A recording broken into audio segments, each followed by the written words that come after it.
Alright, to put this fan and heatsink on, first you will need to turn this around, trim your heatsink.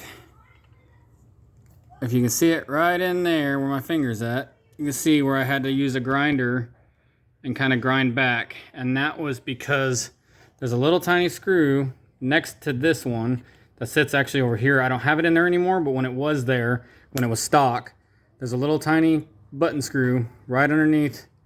You can see where the hole is if you look right there where it went.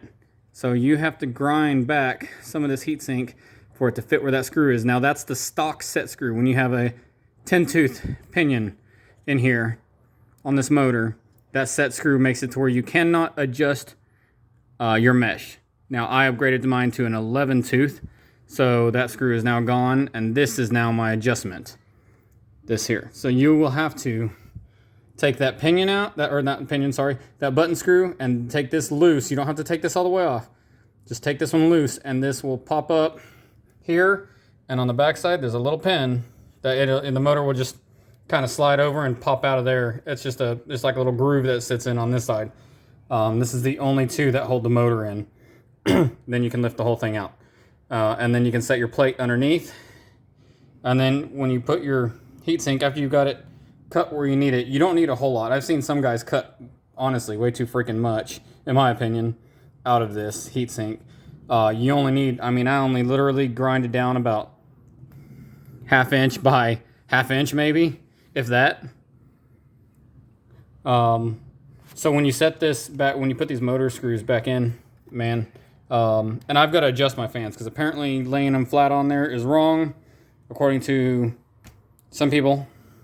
So supposedly these are supposed to be lifted with some brackets that come with them, or spacers. You know, supposedly that's the right way to do it, I guess they say. I'm gonna make some custom spacers and just raise mine a little. I can't see raising it 1/4 of an inch off that heatsink.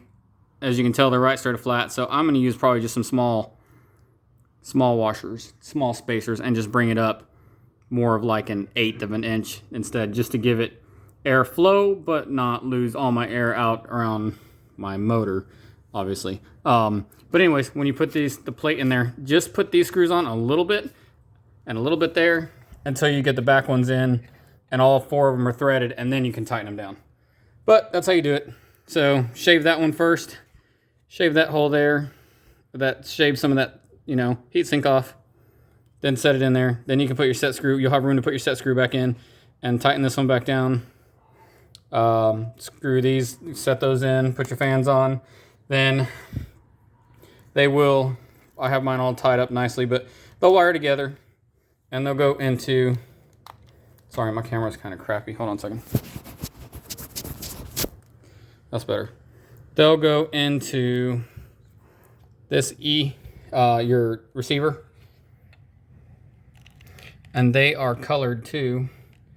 I put mine in, well, I can just take it out and show you, I guess, if there's enough light. That's where mine's sitting. It's not channel 3 because the lights are in channel 3. It's the, I guess they call it the bind/VCC port, and it will go black. You can see my black and white on there, or black and red on there, which way they go, all the way to the back. So your 2 blacks on the right side. Come on, camera. There we go. 2 blacks on the right and back on the left. And there is 3. It is a 3-port, a 3-prong. You can see there's an extra spot there. So you want to make sure it's all the way to the right and just shove it down in there good and tight. You'll know if you got it right when you turn the actual car on. Your fans, if you got it wrong, obviously your fans won't come on. So, if they're backwards, they're not going to get powered. So there you go.